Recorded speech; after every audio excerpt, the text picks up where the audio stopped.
Salut tout le monde, c'est Adré, j'espère que vous allez bien. Aujourd'hui, nouvelle vidéo sur... Non, je vais pas en parler tout de suite. En fait, là, je veux juste vous montrer cet angle. Vous voyez comment cet angle, il est énorme. J'ai l'impression d'avoir une super grande chambre. Mais en fait, c'est un objectif que il faut que je mette à jour. Donc, je l'ai toujours pas mis à jour. Donc, il n'a pas l'autofocus. I'm a loser. Donc je vais repasser sur l'autre, mais je voulais juste vous montrer, et après je sais pas, parce qu'en vrai c'est vraiment très grand, je sais pas si je préfère ça ou l'autre, donc je vais repasser sur l'autre, comme ça au moins j'aurai l'autofocus, et on va se lancer dans le vif du sujet. Et voilà, là on est bien, l'autofocus il suit, c'est nickel, si je veux montrer ma main ou ma tête. Bref, le sujet de la vidéo, c'est un peu, je vais un peu raconter ma vie. Wesh, c'est en train de tomber, c'est un délire. Très bien. Très très bien. Tu vas essayer de rester en place, s'il te plaît. Merci. Du coup, je vais garder ça. Ouais, je vais raconter ma vie un peu. Je vais vous montrer quelques photos, quelques exemples sur le sujet. Donc vous l'avez vu en cliquant sur la vidéo. Le titre c'est... Il se fout de ma gueule. Et voilà, là c'est bon, on est bon. Mon angle, au moins j'ai le petit focus. Si je veux voir ma main, si je veux voir ma tête, tout est bon. Bref. Le sujet de la vidéo aujourd'hui c'est comment, pourquoi surtout, j'ai commencé l'argentique.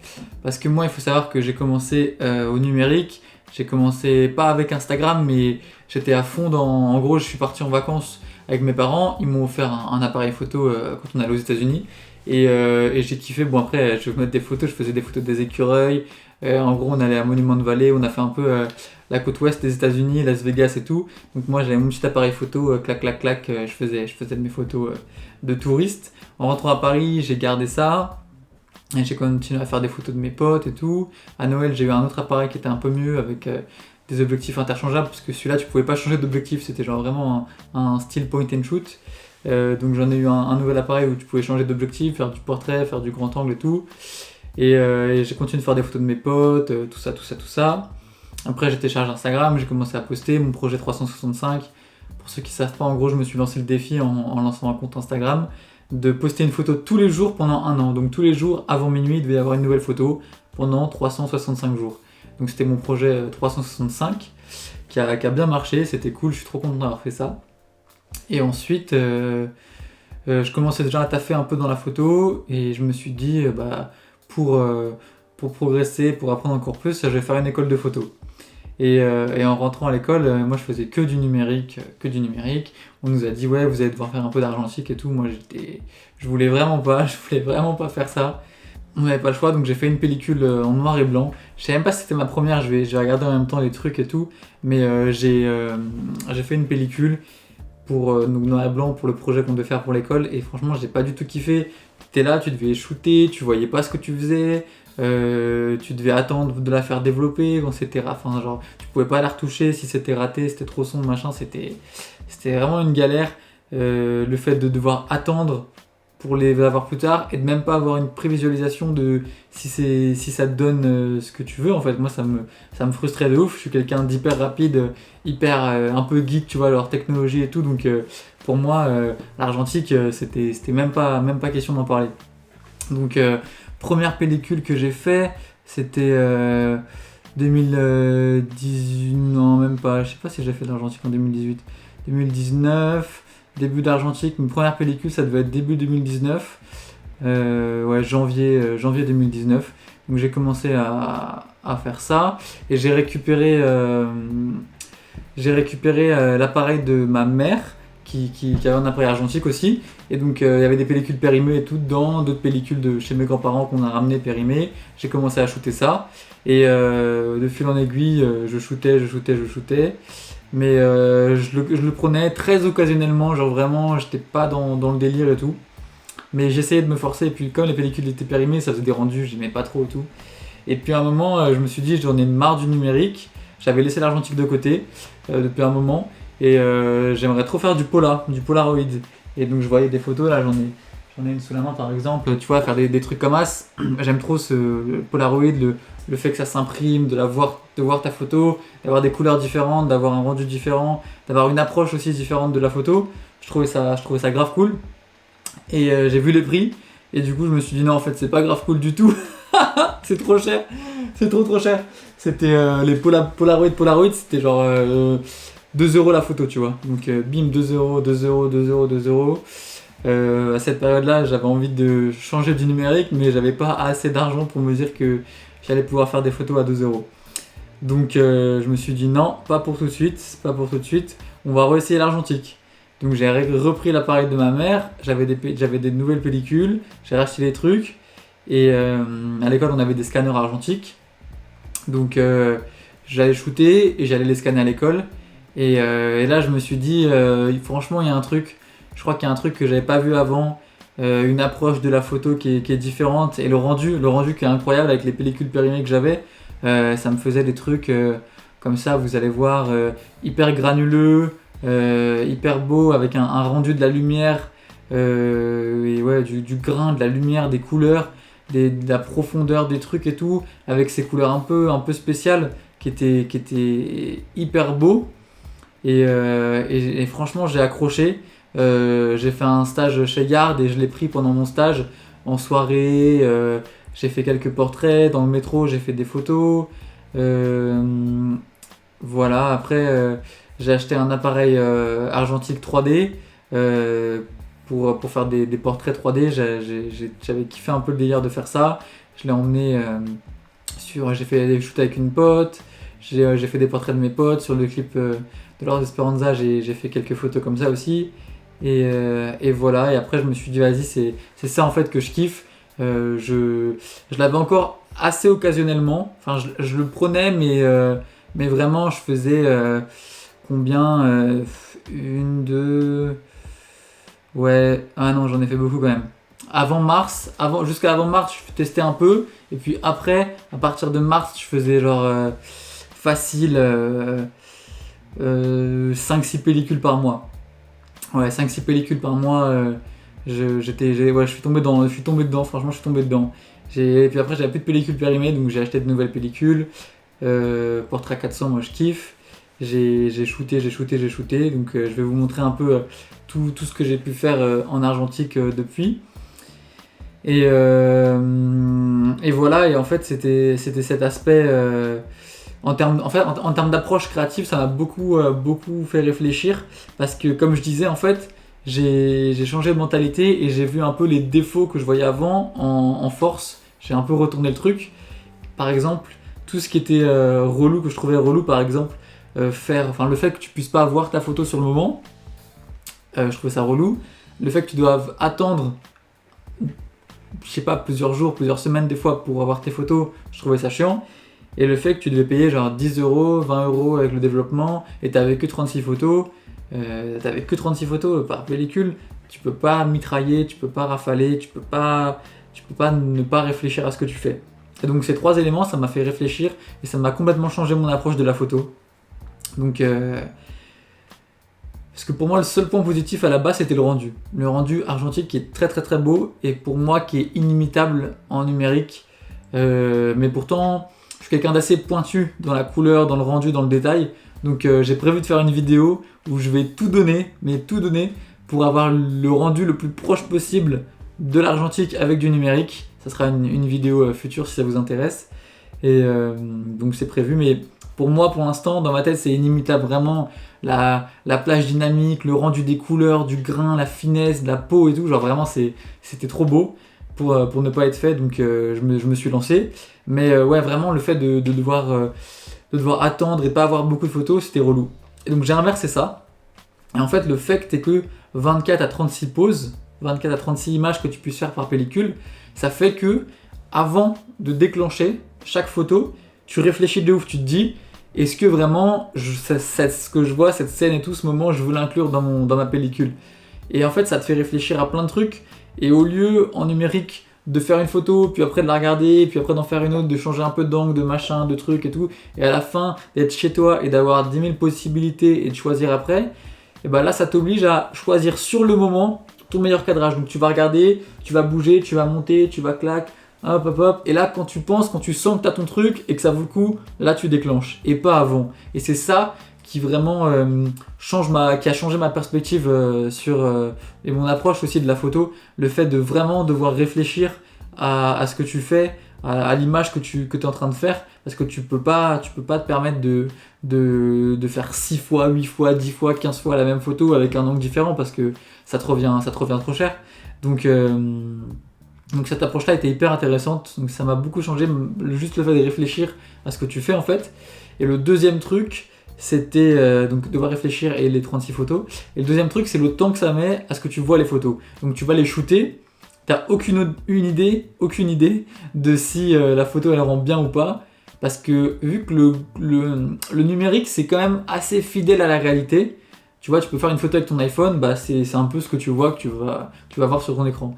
Sauf en argentique, avec le grain en fonction de la pellicule, avec la lumière et tout, comment ça tape sur l'objectif, il y a un rendu qui est différent de la réalité. Évidemment, ça imite la réalité, mais avec les couleurs et tout, il y a une atmosphère, il y a une vibe qui est pas identique à ce que tu vois. Donc, tu vas faire une photo, tu vas voir une belle scène, et tu vas pas savoir comment est le rendu en fait. Et tu vas devoir attendre un moment, une semaine, 2 semaines, des fois juste quelques jours, mais tu vas en tout cas devoir attendre et tu vas faire d'autres images en attendant avant de voir le rendu.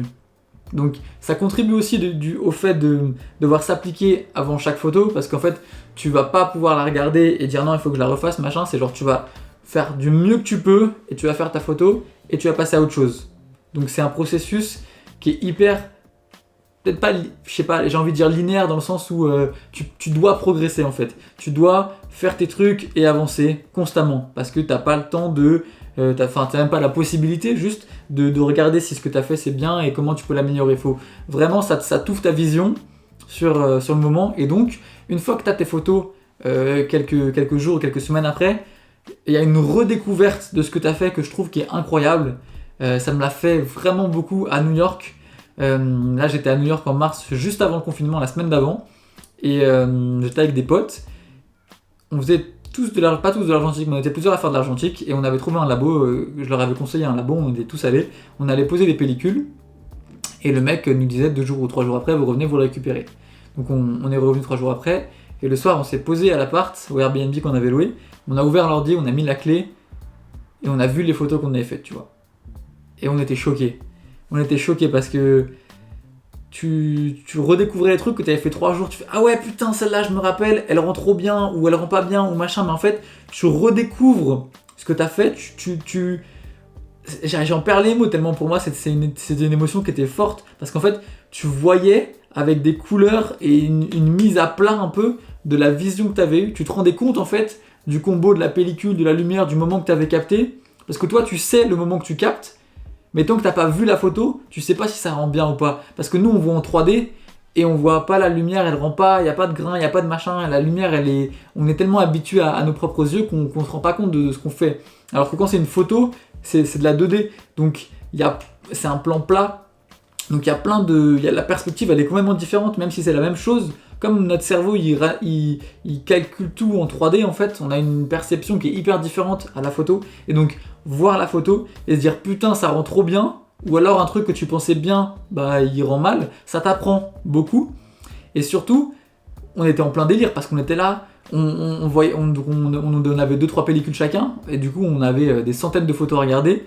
Et on était là, il n'y a pas de retouche à faire en fait, c'était là, tu t'avances, tu fais waouh, t'avances, on faisait waouh, t'avances, waouh, on criait limite à toutes les photos, parce que c'était un truc de ouf de voir le labo aussi de New York, la qualité du labo et les couleurs qu'il avait choisi, parce que tous les labos font un rendu couleur qui est différent, et là le labo qu'on avait choisi à New York, il était vraiment lourd, donc on avait des rendus avec un grain, avec une finesse, je vais vous afficher quelques photos qui seront pas dans mon livre pour pas trop spoiler, mais là il y a quelques photos avec le grain, tu vois ça. On les ouvre en plein écran sur mon Mac, 15 pouces, on mettait ça en plein écran, on se prenait des patates, genre on était là, franchement c'était le fait vraiment de redécouvrir un peu le moment et de découvrir le rendu couleur-lumière, ce combo là, c'est incroyable, et c'est ça aussi qui pour moi fait beaucoup en argentique.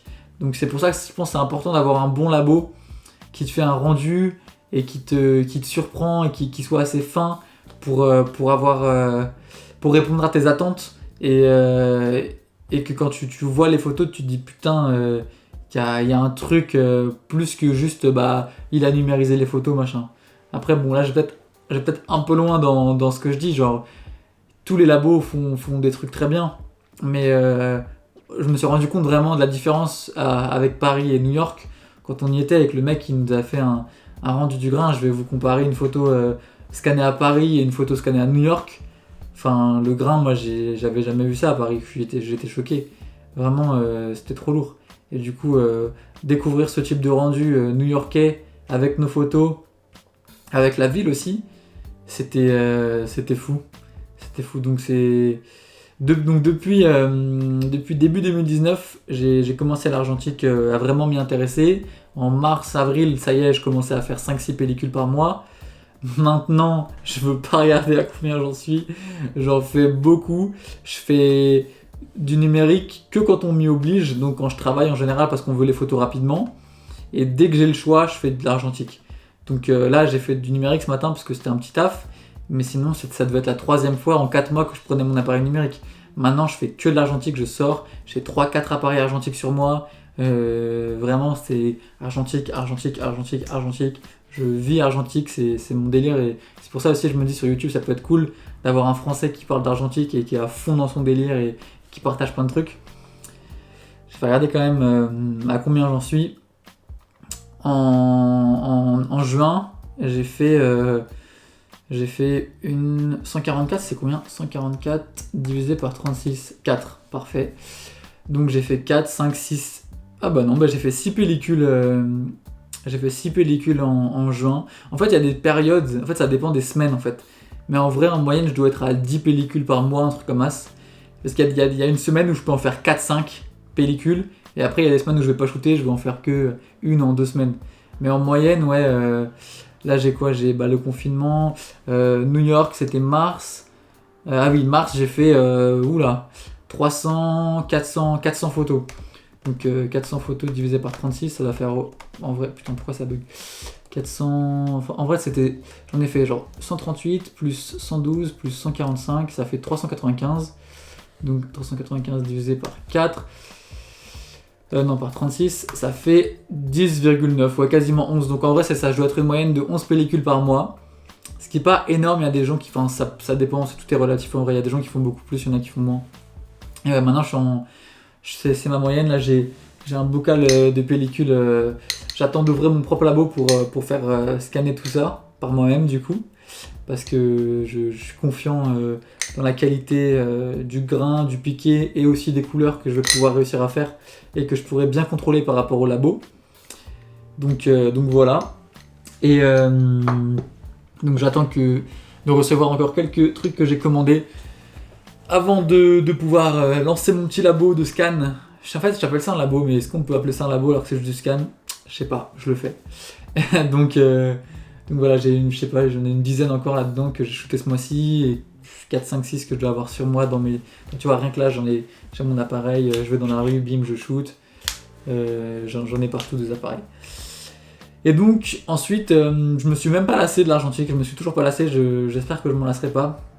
Ou pas, peut-être que je m'en lasserai, je trouverai un truc que je kifferai encore plus, en vrai, j'en sais rien. Mais du coup, maintenant, j'ai le budget pour faire un peu plus de Polaroid, donc c'est cool. Instax, j'aime beaucoup, et Polaroid. En fait, le rendu est tellement différent, donc je vais faire une vidéo aussi là-dessus. Instax comparé à Polaroid, pour montrer le rendu couleur, le rendu du piqué, comparer les prix, comparer les caméras, comparer plein de trucs. Donc je vais faire un petit comparatif dans une prochaine vidéo, là, un de ces 4. Voilà. Et du coup, ouais, maintenant je me suis aussi mis à fond dans ça, dans les polars. Je regarde mon lit, mais il y en a une quarantaine là que j'ai fait en 2 jours. Pareil, je charbonne ça aussi, c'est grave intéressant. Et j'aime trop mélanger les formats. Du coup, maintenant j'ai de l'argentique, j'ai du Polaroid. J'ai ma dernière vidéo, c'était sur. Enfin, une précédente vidéo, c'était sur les VHS, les petites cassettes. J'aime trop filmer des trucs sur des cassettes, avoir un rendu un peu intéressant. J'aimerais bien tester la Super 8, mais là pour l'instant c'est encore le budget supérieur. 16 000. La vidéo en argentique, en fait, c'est vraiment le budget supérieur. Donc c'est genre environ une centaine d'euros pour 2-3 minutes, pour vous donner une idée. Sauf si vous avez des plans pour le faire moins cher, dites-le moi parce que j'aimerais grave commencer, mais là de ce que je vois, c'est au moins 90, 100 € pour une bobine, et une bobine, ouais, c'est 3 minutes quoi.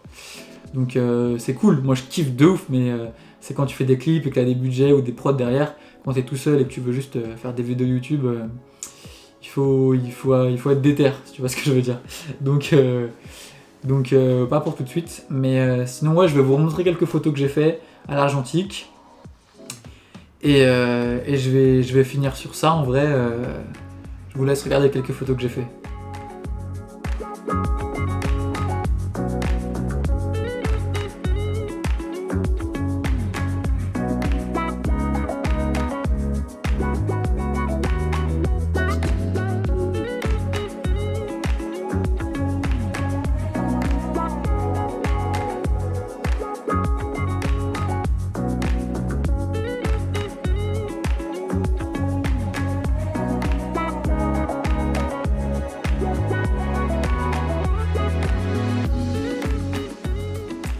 Et voilà, c'est tout pour aujourd'hui, pour cet épisode. Une des prochaines vidéos, ça va être les bases de l'argentique, si ça vous a chauffé à vous lancer, à découvrir un peu l'argentique. J'espère que j'ai rien oublié. Le rendu, si une moyenne de prix, si vous voulez, ouais c'est ça, c'est une vingtaine d'euros pour 36 photos, je l'ai déjà dit. Je vais essayer de comparer des labos aussi sur Paris, je vais ouvrir mon labo de scan, j'en reparlerai dans d'autres vidéos. Quoi d'autre, je crois que j'ai fait le tour, j'espère que j'oublie rien parce que tout ce que je fais c'est en one cut, j'ai envie d'être, je trouve que c'est un format qui est assez sincère en mode je bégaye, je me trompe, et bah je fais pas couper, genre vous avez un peu, on m'a envoyé des messages déjà pour me dire qu'on avait l'impression qu'on était avec moi, et je trouve que c'est grave cool aussi ce genre de vidéo où tu as l'impression d'avoir une conversation, d'être en FaceTime avec quelqu'un. Donc c'était ça que je voulais faire aussi, donc je vais essayer de continuer un peu ce format autant que je peux où je parle juste et je me trompe et je suis humain et c'est pas grave, tu vois. Donc voilà, donc j'espère que ça vous a plu. Si vous avez des questions sur l'argentique, n'hésitez pas à poser dans les commentaires, en DM, où vous voulez, mais sachez qu'il y aura une vidéo bientôt sur les bases de l'argentique pour tout ce qu'il faut savoir si vous voulez commencer l'argentique, que je vais filmer cette semaine. Après je poste qu'une vidéo tous les dimanches, donc je sais pas quand est-ce que ça va sortir en fonction de mon planning de vidéos, parce que j'ai trop d'idées. Comme je commence là, j'écris toutes mes idées, je m'en cale une par week-end et je filme, ça me fait trop plaisir de commencer cette aventure YouTube. Donc j'espère que ça vous a plu, j'espère peut-être que ça vous aura motivé à choper un petit argentique, même un jetable, et aller faire des photos pour tester les rendus, les couleurs, les trucs, et peut-être aussi tomber amoureux de cette technique, de ce format, de ce médium autant que moi. Et voilà, c'était tout pour aujourd'hui. C'était Adré. Attends, je suis un youtubeur qui se respecte, il faut que je dise mettez le pouce bleu si vous avez kiffé. Si vous n'avez pas kiffé, mettez le pouce rouge. Ça, pas tout le monde le dit, mais moi je le dis. Si vous n'avez pas kiffé, mettez un pouce rouge et dites-moi pourquoi vous n'avez pas kiffé, comme ça je m'améliore. Et si ça vous intéresse, l'argentique, la photo, tout ça, et que vous n'êtes pas encore abonné, abonnez-vous, la petite cloche des notifications, c'est bon, j'ai fait mon youtubeur, il manque plus que le code promo, mais je ne l'ai pas encore, mais j'espère que ça viendra. En attendant, passez une bonne journée, une bonne soirée, une bonne week-end, une bonne nuit, je sais pas quand vous allez regarder ça. C'était Adré, à plus, ciao.